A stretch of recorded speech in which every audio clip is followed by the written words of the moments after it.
দই কাতলা করব বলে কাতলা মাছটা ধুয়ে নিয়েছি, লবণ দিলাম, হলুদ দিলাম, এবার মাখিয়ে রেখে দেবো।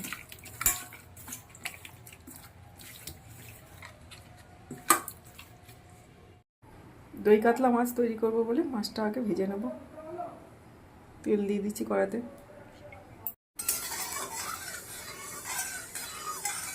তেলটা গরম হয়ে গেছে, এবার লবণ হলুদ মাখানো কাতলা মাছটা ভেজে নেব।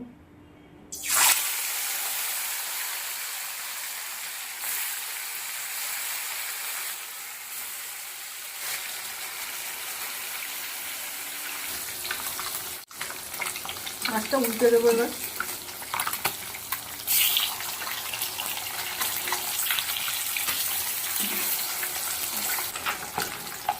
খুব কড়া করে মাছটা ভাজতে হবে না, একটু মোটামুটি মাছটা ভেজে নামিয়ে নিলাম।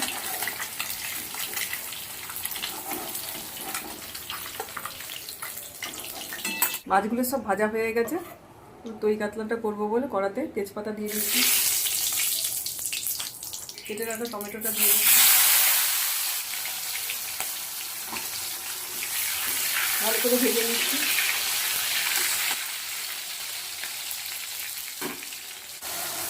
টমেটোটা একটু নরম হয়ে গেছে, বেটে রাখা জিরে লঙ্কাটা দিয়ে দেব।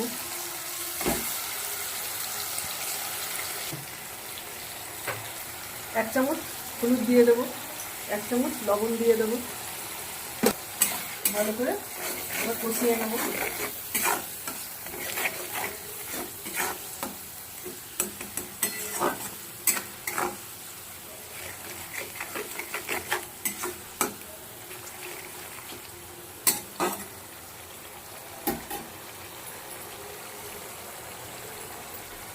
2 মিনিট একটু ঢেকে দেব।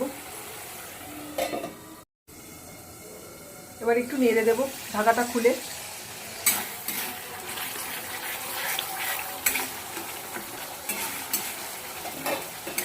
এবার আর ঢাকা দেব না, ভালো করে কষিয়ে নেব মশলাটা। টক দই নিয়েছি, টক দইটা হাত দিয়ে একটু ফেটিয়ে নেব, ভালো করে ফেটিয়ে নিতে হবে, দানা দানা যেন না থাকে। অনেকে মিক্সিতেও ফেটিয়ে নিতে পারে, মানে মিক্সিতে একটু মশলার মতন করে ঘুরিয়ে নিলে আরও ভালো হয়। এইভাবে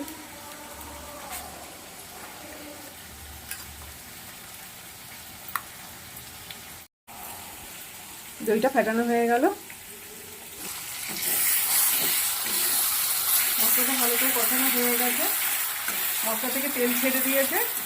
এবার ফেটিয়ে রাখা দইটা এর মধ্যে দিয়ে দেবো, ভালো করে মিশিয়ে নেব।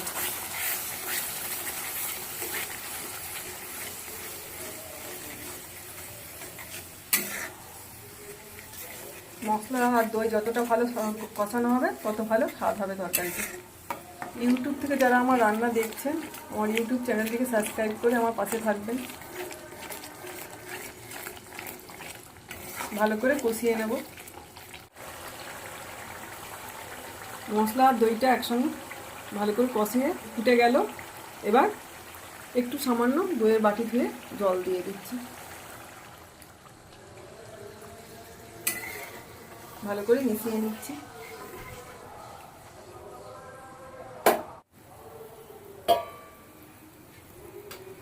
ঝোলটা ফুটে গেছে, এবার ভেজে রাখা কাতলা মাছটা এক এক করে দিয়ে দেব। মাছটাকে এবার উল্টে দেব, আস্তে আস্তে উল্টে দিতে হবে। দই কাতলার রেসিপিটা আপনাদের যদি ভালো লাগে তাহলে আপনারা লাইক করবেন, কমেন্ট করবেন, শেয়ার করবেন। এর মধ্যে যাতে ঝোলটা যায় এই জন্য ফুটিয়ে নিচ্ছি। তৈরি হয়ে গেল আমার দই কাতলা। এবার এক এক করে মাছটা নামিয়ে নেব। দেখুন কত সুন্দর রং হয়েছে। তৈরি হয়ে গেল আমার দই কাতলা। আগামী রেসিপিতে আপনাদের সঙ্গে আমার আবার দেখা হবে। ভালো থাকবেন, সুস্থ থাকবেন, আমার পাশে থাকবেন। ধন্যবাদ।